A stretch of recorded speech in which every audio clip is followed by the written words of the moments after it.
Hello and welcome back to another breaking news update. My name is Jimmy Boyd and you were watching Boyd News. I want to thank you so much for tuning in today. I've got some news coming out from NATO that I want to share with you. We're going to be talking about NATO Secretary Jens Stoltenberg in this video.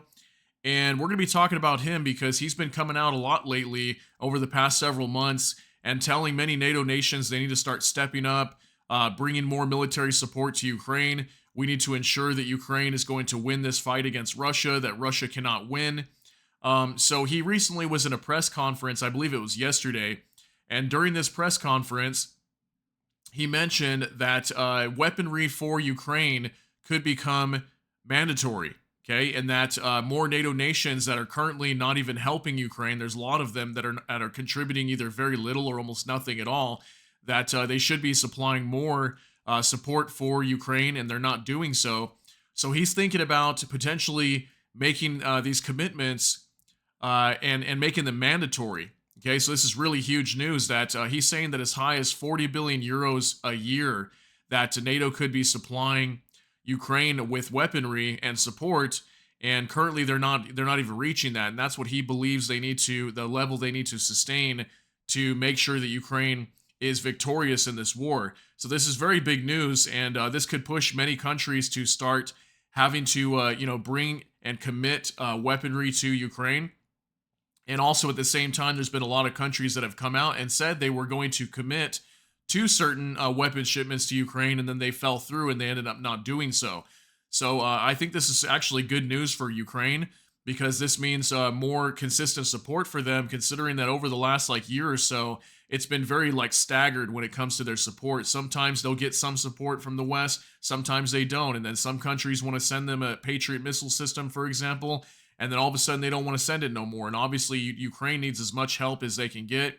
They're obviously at war right now, and this war is devastating their country. So I want to talk some more about Jens Stoltenberg today. We've also got a quick 1-minute clip to show you with him discussing this and talking about these weapon shipments that will be mandatory. So I want to show you this first. This is on UNN. This is actually, I believe, a Russian news agency. It says here, Stoltenberg, supply of weapons to Ukraine will become mandatory for all NATO countries. NATO's Secretary Jens Stoltenberg said that supply of weapons to Ukraine could become mandatory for all NATO member states to provide more reliable and wider support for Ukraine's victory. The supply of weapons to Ukraine may become mandatory for all NATO member states. This was stated by NATO Secretary Jens Stoltenberg at a press conference before a meeting of NATO defense ministers in Brussels, AR writes and UNN reports. We have seen that the United States spent 6 months negotiating additional aid to Ukraine. We have also seen that some promises made by allies have not been fulfilled.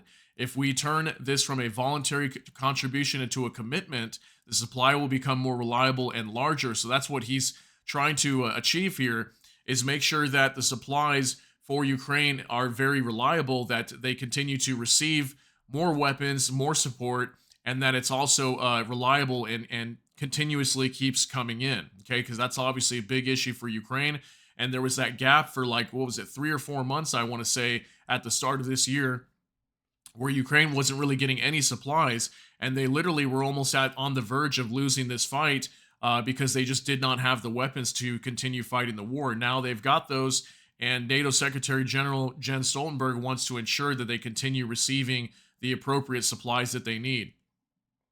The supply of weapons will be coordinated by structures under the leadership of Supreme Allied Commander Europe Christopher Cavoli. According to Stoltenberg, the Allies provide Ukraine with 40 billion euros worth of military support annually. He said that this level should be maintained as long as necessary for Ukraine's victory. The NATO Secretary General expects allies to agree on a comprehensive package of assistance to Ukraine, an agreement that NATO will play a leading role in providing and coordinating military, security, and training support to Ukraine. So this is pretty big. To me, what this shows as well is that obviously NATO is very committed to making sure that Ukraine's going to win this war, but they've also come out publicly, even Jens Stoltenberg has said that Ukraine will become, a NATO member at some point. So this is very, very big news, and obviously, if they want them to become a NATO member, they need to win this fight. And in order to do that, they got to give them more weaponry and start beefing them up as a military superpower like many other NATO nations are. So let's go ahead and show you this video footage here now 1 minute clip of Jens Stoltenberg stating that these weapons will become mandatory most likely at some point. So let's take a look. Burden sharing. And I think by ensuring NATO a bigger role in this, we can achieve this because we have, for instance, seen that allies have made announcements, but it has not been delivered. And if we have a NATO role in ensuring more transparency and accountability, we can assume that actually more allies will deliver.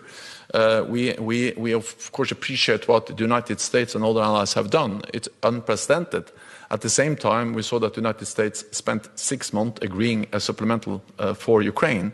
We also have seen that some of the promises that European allies have made has not been delivered. And if we turn this into not voluntary contributions, but NATO commitments, of course, it will become more robust, it will become more reliable, and for all these reasons, I believe that a stronger NATO role will help Ukraine to get the predictability it needs. Okay, so there you go. As you can see, he wants to make these weapon shipments to Ukraine mandatory. And if you notice there, he mentioned that they wanted to hold countries accountable as well. There needs to be a level of accountability if these countries are not supplying what they should be to Ukraine. So definitely what we're going to start to see over time, I think, is more NATO nations start to step up. This is also something that Donald Trump has come out, former president of the United States. He's come out many times and said that NATO nations don't commit to, which is what is supposed to be recommended, like a 2% budget and defense spending. And many countries are not meeting that 2%. Many are meeting sometimes 1% or lower. So I think this is going to start to push many of these NATO countries to not only start fueling the war effort in Ukraine, but maybe it'll start pushing them to start raising their defense budgets and make sure that they are prepared not only for supporting Ukraine, but for potential war against Russia. I think that's what also this is about, because this is obviously a major threat to NATO as well as potential war with Russia, and they've come out many times and talked about this. So I think they're trying to prepare for multiple things here. But obviously, the main part here is that they want to make sure that they have consistent supplies for Ukraine. And in order to do that, you have to hold all these NATO countries accountable for not supplying the proper support for Ukraine. And they should all be doing this equally instead of certain countries like the United States, for example, stepping up more than other smaller countries. So I don't know. I think this is kind of a good thing, but at the same time, who knows? Maybe it'll create some tension inside of NATO. We'll see what happens here, but that's the latest from Jens Stoltenberg. Again, coming out and saying that Ukrainian supplies could become mandatory for all NATO countries. So let me know what you think down below. That's going to be it for this update. If you got something out of this, please smash that like button. And also, if you enjoy my content, please consider subscribing down below. Hit the notification bell. That way YouTube can notify you. And with that, I hope you all have a great day. Everybody take care and God bless. And we'll see you in the next one.